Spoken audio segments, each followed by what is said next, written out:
determinasyon na maglingkod sa bayan at pangalagaan ng kalikasan ay nakasalalay sa kamay ng mga otoridad ng lungsod at ng lalawigan. Mapapanatili nating maganda ang ating kalikasan kung ito ay tunay na ating poproteksyonan at hindi ang mga investor, ang mga minero ang ating poproteksyonan. At ang interes na pampolitika lamang ang atupagin ng mga politiko ng Palawan. Ako po ang inyong lingkod, Dr. Gerry Ortega. With these words, Dr. Gerry Ortega, radio broadcaster and environment activist, signed off his program on Puerto Princesa's radio station DWAR on January 21, 2011. 3 days later, Doc Gerry would be dead, silenced by an assassin's bullet in broad daylight inside a store along Palawan's busy streets. Doc Gerry's murder triggered an outpouring of support for his exposés against mining and corruption in Palawan. By the thousands, people came to attend his burial in the quiet town of Aborlan. Politicians, reporters, environmentalists, tribal leaders, even bikers. Manalangin tayo. Thousands more attended a candlelight vigil 2 days later to honor Ortega in Puerto Princesa City.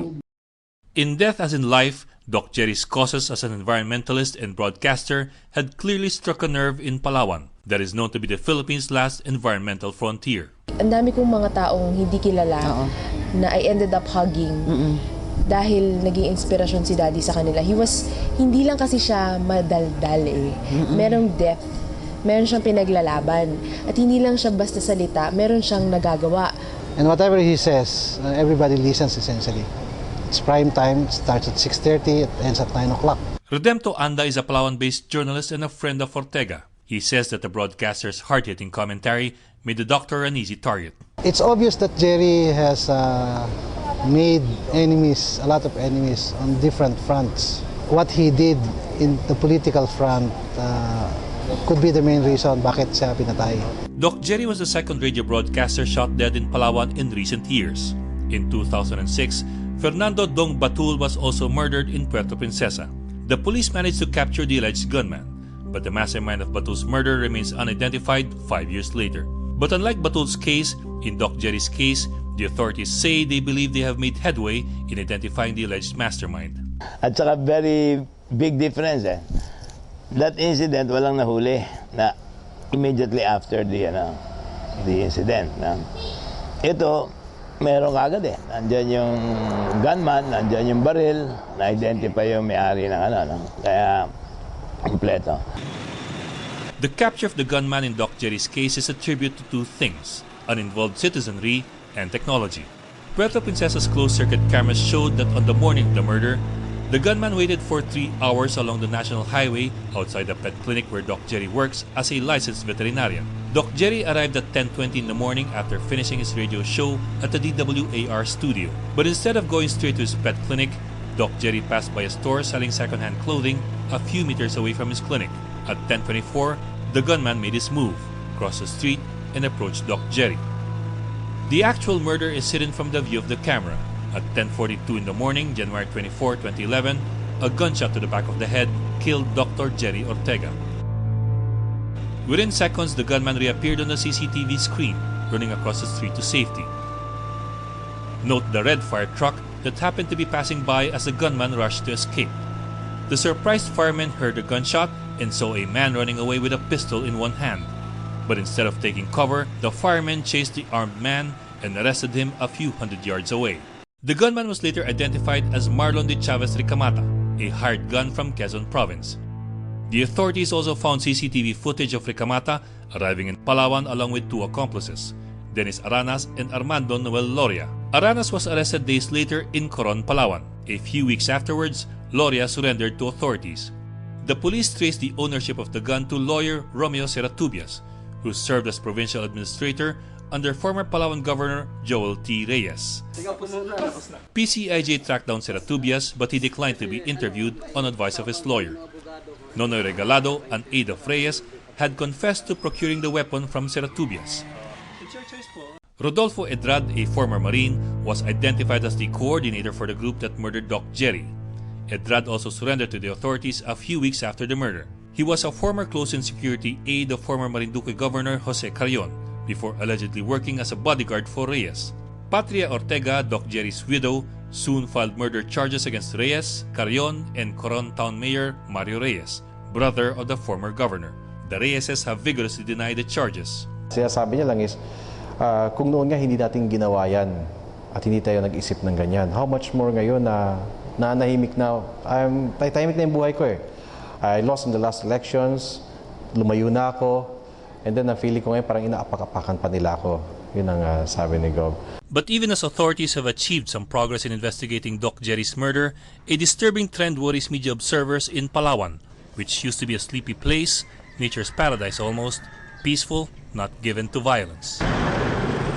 In recent years, however, the landscape has started to change, and it is not for the better. Kasi when I moved here like 15 years ago, it's a very laid-back town. Wala pang, politically, there wasn't much at stake. The political leaders were essentially a monolithic group of individuals and personalities. Things have changed a lot since then. Wala kami ritong kasaysayan ng political violence. Pero itong dalawang pagkamatay ay hindi ito karaniwang pangyayari. At the same time, it's likewise probably a new trend. Dati-dati rito, yung style ng broadcasting and style ng press, hindi mo sabing hard-hitting. 2 decades ago, the headlines reflected a less confrontational media and political culture. The news pages back then told of stories of street accidents that almost happened and banded the social calendars of local politicians. Back then, journalists and politicians were chummy partners, even comfortable bedfellows.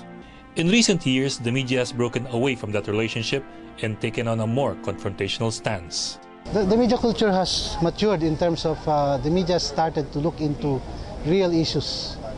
Unlike before when the media was just playing it a laissez-faire kind of attitude in terms of how dynamic or how active the media is really in terms of it's being its role as a fourth state, so to speak. Nagsimula magkaroon ng tradisyon ng hard-hitting commentary and hard-hitting news. Tapos threats then actual physical violence. So yung sinasabing peaceful, baka hindi na yung totoo sa ngayon. Now the political stakes are very high. And when you have such a situation, anything is possible. Violence is possible. That possibility is heightened by a practice that is alarmingly no longer uncommon in Philippine media. As the lines between journalism and commentary blur, so do the lines between journalists and politicians. The national media itself has set the trend. TV anchors have become senators and congressmen. One had been elected vice president, and last year even returned to his old job reading primetime news scripts. Media agencies have also allowed politicians to dabble as columnists or radio commentators to take advantage of their popularity. In this sense, Doc Gerry was merely following a trend. He had served first as provincial board member of Palawan from 2001 to 2004, before shifting careers to become a radio news commentator. Doc Gerry used his radio program as a popular platform for his advocacies, to protect Palawan's last frontiers against those who would exploit these. But in the 2010 elections, from his radio program, he also campaigned openly against candidate Joel T. Reyes, the former governor who has been named a co-accused in Doc Gerry's murder case. Doc Gerry had campaigned in favor of Reyes' political rival, Jose Alvarez, who happens to be a part owner of the radio station where Doc Gerry worked. Dabbling in journalism and politics at the same time is a practice that is not at all unusual for many journalists in the Philippines. But it is a practice that media observers say increases the risk, especially to the more vulnerable media workers in the countryside. It's true. It's very common in places like Palawan, places in the provinces, where you have media practitioners, mainstream media practitioners, taking part in politics actively as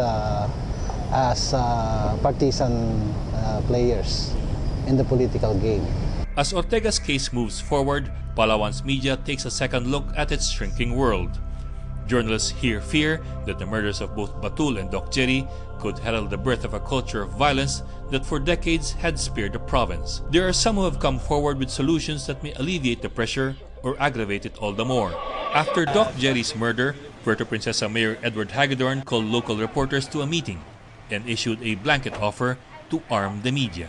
Hinihingi rin natin yung kanilang suggestions. Ano ba gusto ninyo mangyari? Kung gusto nyo mag-armas, kung sa tingin niyo diyan kayo mas magkakaroon ng proteksyon, why not? Tuturuan pa namin kayong gumamit ng barel. A lot of us opted to avail of that assistance from the city government. It triggered the mentality that, we need to protect ourselves. And a lot of us among our ranks, a lot of people among our ranks are inclined to arm themselves. Unfortunately, arming local journalists brings with it a whole slew of other problems. If the mayor arms journalists with guns, what happens when journalists need to do stories critical of the mayor? And then there are legal and ethical questions of whether government can provide weapons to private persons. But most of all, the proposed solution sidesteps the bigger issue of impunity. Yung arming definitely doesn't solve, and we are very much against government officials peddling yung arming as the solution to the killings. Definitely not. Hindi niya hihinto yung pagpatay kahit lahat tayo magdala ng baril. Hindi ibig sabihin the following day wala nang mamamatay. In fact, it's an invitation to greater violence. Kaya lang, sa issue ng arming, kailangan kilalanin yung kondisyon. Kailangan tingnan bakit they feel so vulnerable to the point that they would arm themselves. It's terribly important. It's imperative that we are able to identify or at the least conclusively point to the possible mastermind. Because without that, there will always be a proverbial sword of Damocles over our heads. You would think that violence could erupt anytime. The implication would be that if you do things like what Gerry Ortega did, something bad might happen to you. Tapos mafa-filean talaga ng charge yung mastermind. Napakalaki ng impact niya, hindi lang dito sa kaso ni Doc Gerry, but in all other media cases. Kasi the government is sending a signal that it's serious in pursuing the mastermind, na in ending impunity. But for Doc Gerry's family, true justice lies beyond capturing the mastermind and putting them behind bars. But we ask ourselves, what does true justice mean? What does it mean? Is it just getting the mastermind, punishing them? Is it that? Yes, we want that. We want them punished. We want the entire Philippines to see na hindi porket mayaman ka at makapangyarihan ka, hindi ka na kayang ikulong. No, we want them punished, yes. Pero true justice is not that. If everybody who's ever listened to my dad and everybody who's ever been loved by my dad and who's been helped by my dad, kung kaya nilang magbago, if we all stop being so scared, wag na tayong maging duwag, wag na tayong maging takot. If kaya nating ipaglaban yung pinaniniwalaan natin. Damihan natin yung maingay. Magreklamo kayo kung kailangan nyo magreklamo. Magsumbong kayo kung kailangan nyo magsumbong. Yun ang gusto nyo sabihin eh. What was taken away from us was a lot. Yeah. It was a lot. What they killed in our family is that my dad will not be able to attend my sister's graduation. Wala na siya dun sa first communion ng bunso. He won't be there to teach my brother how to court a lady. He won't be there to teach Sophia how to give a speech. What they took from us is a lot. And so we wish for justice. And so we wish na sana mamulat naman yung mga mata ng tao. Kasi kung hindi, we would have sacrificed from our family and all for what? For nothing. My dad's so young and we had so many plans with him. We wanted to do so many things with my dad. And they took him away from us. And we just hope na sana it has meaning, na sana it can change something. Because if it can't, gosh, he would have died for nothing, and that's just a huge blow for us. Huge blow.